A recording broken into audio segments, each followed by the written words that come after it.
Hey everyone, I think for those who don't know, my name is Sunny. I'm the owner of StrivePath.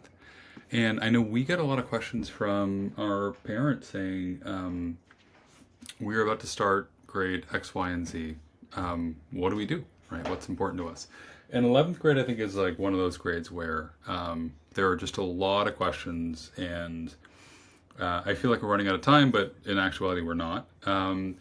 So our goal here is to kind of simplify what 11th grade is about and what you as a parent or as a student can do just to make sure that you kind of make the most out of it. So let's get right into it. So for those who don't know, so we are a academic and college advising firm based out in the Bay Area. We've got multiple offices, and our whole objective actually is to focus on holistic development rather than just college admissions.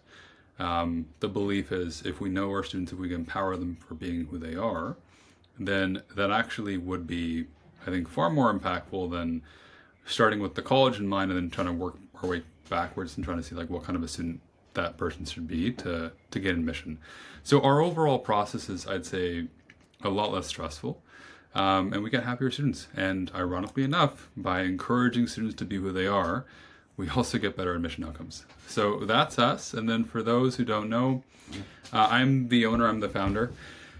I built this for the reasons I just mentioned. My background actually comes from investment banking, consulting at some of the big shops, and spent the last 15 years actually in healthcare, where I led primarily commercial functions. And I entered this space to have, I'd say, a significant, or with the intent of kind of having a significant change on how this is done today with college admissions. So let's just get into like the meat of the stuff. So I think the most important thing is you're going to have a busy year, right, as an 11th grader. And this can be considered to be like the most important in terms of college admissions. And the reason why is because it's the last full year of grades that colleges will see really when you apply. Right now, that doesn't mean slack off senior year. Do not do that. Right? Continue to show increase in rigor because colleges want to see you challenging yourself. So let's actually kind of break down what you should focus on. So first and foremost, GPA and course selection are incredibly important. Now, by this point in 11th grade, your courses have already been selected, right? So it's really just GPA.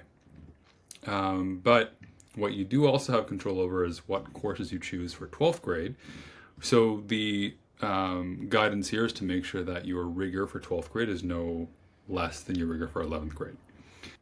And tied to that, they want to see that you're challenging yourself with rigorous courses, and they want to see you maintaining strong grades. Now, this doesn't mean overload yourself with APs. Do what's best for you, right? Sometimes we get students who say, you know what, I don't want to do any APs. That's totally cool, right? Other times we get students who say, I can't have enough APs, and they've actually demonstrated a comfort with APs. So do what is best for you. I think one of the most important things is to prioritize your mental health, right? Additionally, we discuss study habits. So building on strong study habits is super essential. And this also means you need to kind of know what your study preferences are.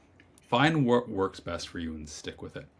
And the other thing too that we talk about is time prioritization. So we mentioned this is a very important year when it comes to college admissions because you have like this last year of grades, right? So class intensity is going to pick up. We know that, right? In many cases. So might extracurriculars, right? You might actually be finding yourself taking on more increased responsibility, right? Maybe across the board or ideally with like a few select extracurriculars. So what this really means is, and then I forgot, of course, then college preparedness. You got SAT, ACT, you've got thinking about college fit, you got thinking about your recommenders, right? It's a lot happening. And so what this really means is aligning on your time, right? And prioritizing accordingly. So I think this is oftentimes when I suggest students to look inward before looking outward, right? Evaluate what's important to you and you help and use that as like your North Star to identify or figure out kind of like what your prioritization should be. So now let's go to the next one. So standardized tests, I know this is really, I'd say, like the year that you want to be taking your standardized test. if you plan to take it. If you are applying to just the UCs or just the Cal States, obviously not applicable, right? But if you are looking at, I'd say, like other schools, it actually may behoove you to take the SAT, ACT. Now, we've actually crunched all the numbers. We know all the schools that have shown an inclination towards receiving SAT, ACT scores, even though they're test optional. So we're obviously happy to help there. But I think in short, if I were to just quickly summarize, a lot of the state schools in the South and a lot of the uber selective colleges prefer receiving SAT, ACT. And we're even seeing like the Ivies, they're starting to kind of bounce back now, which was the optional piece. The national merit. So parents and students who may get a heads up to register for the PSAT or PSAT/NMSQT, which is the National Merit Scholarship Qualifying Test. And typically that's going to happen September or October. So if you're going to study for the SAT, ACT, I mean, honestly, might as well just register and take it. The reason why is, look, if you score well, it's only upside. So even if you're applying to the UCs or CSUs, they will ask for academic achievements, even though they can't ask for your SAT or ACT scores.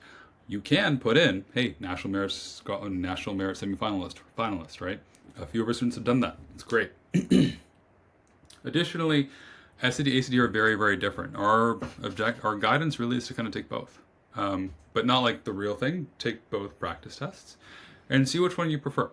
The SAT, as many know, has gone adaptive, and it's digital. And I think some students have liked it. It's been like, we'll see kind of like how the rollout goes, but I think initially it was like a little bit choppy. And the ACT is actually going to be offering an online version next spring. Otherwise, test taking tips, like if you're going to study for it, study for it. Otherwise, you're just going to waste your time. And the other thing too that we also suggest our students do is focus on the wrong answers, right? Before you kind of go back and see which answer or which, A, B, C, D, or like which choice was the correct one. Instead, go to the question you got wrong and try it again. So focus on that. And then obviously, so a lot of our students hire tutors. They can be very helpful. I think it depends a lot on the student that you are. So if you are someone who doesn't need, I'd say, like a lot of project management, right? Or can just kind of, or if your student is very, very self-driven, then they may not actually need a one-on-one tutor. They may actually just benefit from having, access to like an online resource like Khan Academy. But if your student does need, some more, or if you need some more project management and some more, I'd say, guidance, then maybe a tutor could be helpful. But again, if you're going to do this, do it for real. All right, next one. Extracurricular. So this is quality over quantity. Before I even kind of get to this, the one thing I also want to highlight too is protect your GPA. Right, your grades and the rigor of your course are the most important factors. I mean, if I were to just share with you, so we actually took a look at all the different factors and the attributes that colleges look at and how they prioritize them when it comes to college admissions. I want to say every single one of them said, far and away, grades and rigor are the most important. Extracurriculars, sometimes very important, sometimes not, right? So again, like protect your GPA, protect your grades. Don't let your extracurriculars interfere with academic performance unless, of course, you're getting recruited for a sport, which by junior year, I think you should already have like a handle on that. You should already have like some feel. And honestly, like focus on extracurriculars that you genuinely enjoy, hence quality over quantity, right? And colleges can tell the difference. Like, are you truly passionate about something versus are you just kind of doing something to check off the box? Don't do that, right? It's easier for colleges to see if you're doing something just to kind of just to check it off your checklist and to add more to your extracurricular activity list. Really, I think what they want to see is the three things that I highlighted is your commitment, responsibility, and impact. So commitment means, have you done this for, a prolonged period of time, right? Because tied to that, they want to see, has your responsibility with said activity evolved over time, right? And number three, how have you actually impacted people and others? Because they'll look at this and they'll say, like, look, we get your grades, we get your GPA, this is all cool. But how will you as an individual contribute to the community at our college? And extracurriculars are, I'd say, an additional lens that they can evaluate this candidate. Again, I mentioned this before, I'll say it again, be mindful of your mental health, right? So do not overextend yourself, because your health is most important.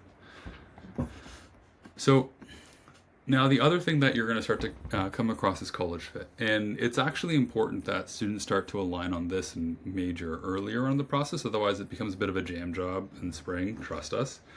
And so there are really four major pillars of college fit. So one is financial, the net price calculator. Let me actually quickly just show you guys what a net price calculator is. And this is for parents. So I'm going to share another screen. I think this is it. Cool. So let's do net price price calculator UC Berkeley. Okay, click on this. So parents, do this, please. Highly recommend you do this. So you can go ahead and type in. Cool, this is it. So what's actually nice this year is like the uses have actually like just made it one combined calculator. So you can pick a campus, housing type, on campus or off campus, residency status, let's say California resident. And so here you can start to enter in your details, right? And the output, I'm just gonna put in some numbers. So it's family size, let's say it's 4. Adjusted gross income, let's just say it's 250. Other income 0, taxes paid 87,000, parent assets 500, adjusted gross income 0 is 0, taxes paid 0, student assets are 0. Calculate. So this is actually the output, right, that you'll start to get. And so if you're on Instagram, you might see, I don't know if you're going to see that, but it'll actually give you what's called like the student aid index, right? Which is how much the college expects that you might be able to contribute towards your student or to your education. And you can see down here the total cost of attendance is $46,000, right? 537. And the net cost is so the gift that this family is going to get is about $0, right? This is helpful. I would highly suggest every family do this, and they do this for a few different types of colleges. I would say in-state public, out-of-state public, private, out-of-state public, and part of the Western Undergraduate Exchange. The reason why is WUI is actually a really interesting program where for certain schools and for certain majors of those schools, if you're a California resident and you attend one of these, well, like a school in like one of these 16 states or so, and it's part of the 160 institutions that are part of what's called WUI, you would actually pay 1.5 times in-state tuition. So 4 major pillars of college fit: financial. So you definitely use the financial. That's like almost like the first bucket that we use, right? The second, third, and fourth are academic, social, and environmental. So this comes down to, are you being challenged the way that you want to be challenged? Social is the vibe one that you can jive with. And third is environmental. So it's like, how big is the campus? Where is it? Is it next to like ski hills or to the beach? This stuff actually really does matter, right? Because the more happy a student is, the more engaged they are, and the more likely they will actually take advantage of the resources being provided to them by that college. I mean, it's not going to be cheap, right? So college won't be cheap, so it's important for them to make the most out of it. And so with respect to the well-balanced college list, we wouldn't really do this until the spring of junior year. But we'd say like 30% low chance, 30% medium chance, 40% of high chance of admission. Like that's about your college list. And if you need help kind of building that, obviously we can help, but you can check out online tools like niche.com, Appley. And then for our parents, I want to say next month we'll actually be having our own like very, very in-depth college navigator tool that's based off of the data of over 500 colleges. So that's gonna be awesome. Okay, and then also plan college visits, right? It can be very, very telling. And if you're looking for school, if you're looking at schools in the Northeast, visit them in the winter. I went to 2 schools in the Northeast, and it's very different in the winter than it is in the summer. Okay. And then this is more, I'd say, towards the end of 11th grade, but start to prepare for applications, right? There's a lot of work you can do before the summer. Build your activities list. Visit colleges of interest, right? Actually, some of them really care if you do. So an example is some of our students who are interested in American or George Washington or Tulane. They care a lot about your demonstrated interest, which is the touch points that you've made with that school before you apply, and when you apply. So we've actually noticed that for some of the schools, if you apply early decision, like your acceptance rate is multiples what it would be for regular decision. And then also like start to think about, which teacher would provide you with a strong letter recommendation, and just plan for a busy summer, right? So parents, we do say, try not to travel over the summer between 11th and 12th grade, because that'll be a very busy summer. It's better that we kind of start on the process sooner than kind of cram things in the fall. So I think that's it. I hope that was helpful. Feel free to contact us. contact@mystrivepath.com. That's our phone number. And yeah, cool. So I think for parents of 11th graders and for 11th graders, like, you guys got this, and have an awesome 11th grade. Yeah, congrats. Bye.